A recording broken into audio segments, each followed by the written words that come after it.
Welcome back to our channel. In today's video, we'll show you how to easily export bookmarks in Chrome on your PC. Let's get started. First, open up your Chrome browser. Look for the three dots located at the top right corner and click on More. A drop-down menu will appear.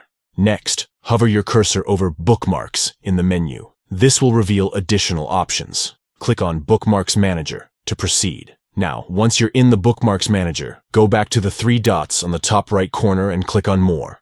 Again. From the drop-down menu, select Export Bookmarks. A dialog box will appear, allowing you to choose where you want to save the exported bookmarks file on your computer. Choose a suitable location and click Save. Congratulations!